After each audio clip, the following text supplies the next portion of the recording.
Good morning, ladies and gentlemen at home. Uh, the wife and her husband.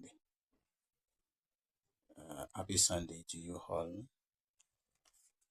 My name is Mustafa Kazim Olarewaju or Kazim Olarewaju Mustafa. I am a developmental and uh, broadcasting journalist, an accredited mediator, and as well as your marriage counselor. If you need anything concerning your home, you can call my number 070 4742 8466. That is my number. WhatsApp and call. What are we going to talk about today? We're going to talk about your partner. You have to always put your partner first, no matter how, in your home. I'm talking to you, husband, and to you, wife. Two of you need to put each other in mind. And from my book that I wrote, that I called African Couples Guidebook, the guidebook that guide African couples, because the way we copied or emulate the culture of white people is so bad. Our culture are so diverse. It's not the same at all. So therefore, we can never succeed, or your home can never succeed if you simulate or emulate the ideal of white people. Now, from the book, the chapter 15 of my book, I said, always put your partner first. Now, the first paragraph I will read, and I want you to listen and pay up attention with me so that you will understand the passage very well. I said, you need to frequently put your sport in mind. Two of you should persistently do things in common or in a similarity manner.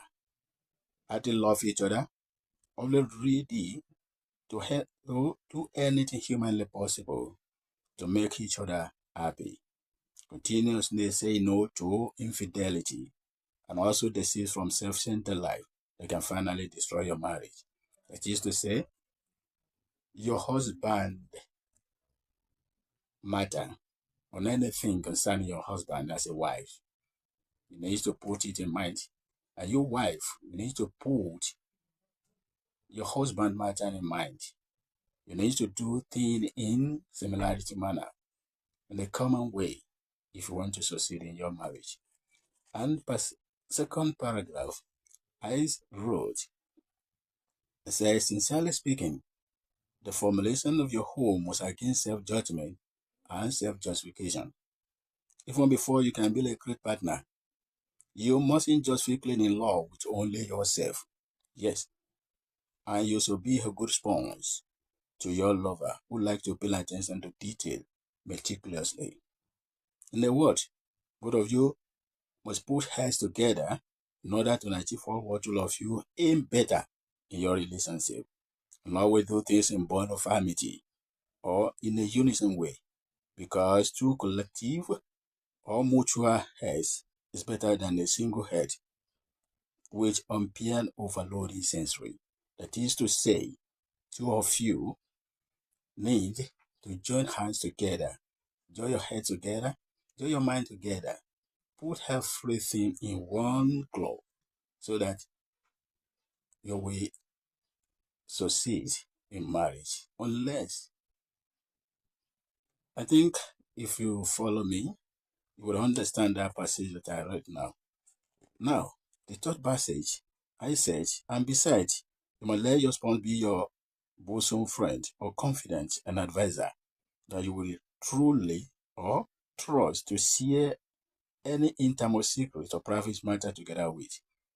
That is to say, your partner should be your confidant, should be the person that you will leak, you will tell your secrets. You don't need to hide your secrets as a couple. You, wife, needs to open up to your husband, and your husband needs to open up to your wife. If you want to build what is called magnificent marriage, unexalted marriage, or if you want to succeed in your marriage. Marriage is not something that we can just handle with left with your hand. We need a lot of work to do. We need a lot of work to do as an husband. And you, well, you need a lot of do to as a wives. If you want to succeed in your marriage, in that your matrimonial home. I wrote further, I said you mustn't make or having too much friends, and you should try to be styling helper to each other.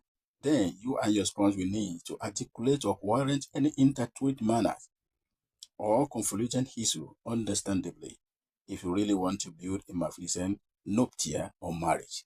That is to say, if you listen to the paragraph that I wrote now, the passage that I read now, you will see that I wrote there that both of you need to help each other. You need to help your husband needs to help you. That is the only way if you want to succeed in marriage. Don't just, as a wife, leave everything for your wife. And you husband also, don't just say, okay, because you give your husband money to establish a business, and you will leave everything for her to do. No, you still need to support her. You have a very necessary thing that you need to do for her. So if you want to build a magnificent marriage, which is not easy to build. And then for the last paragraph, I say even two of you needs to be very careful because marriage is a journey that needs each other cooperation in order not to make your journey of spouse and a journey of marriage turn to monotonous journey or tedious journey that will end without good results. And both of you should love and care for each other and say no to self-absorbed. Yes, self-absorbed. That is to say, two of you need cooperation. Cooperation is very needed in marriage. Don't try to split your mind into two. Let your mind be one to your sponge. Your husband, open up to your wife. Don't hide anything at all. Because you have joined together, and as you join together, it's a journey. It's a long journey. So why you not put your wife in mind? And you wife, why you not put your husband in mind? Because both of you have joined together and live on one roof.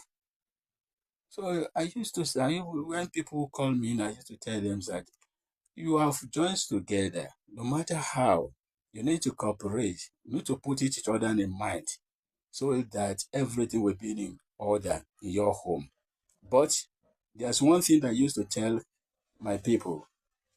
I used to tell them that, please, if your marriage want to take your life, please leave. Or want to cause trouble for you, you can leave your marriage and go and marry another man or go and marry another woman. Thank you very much for today. I think all of you learned one or two things from this book and from the passage that I read. So thank you very much. I love you all.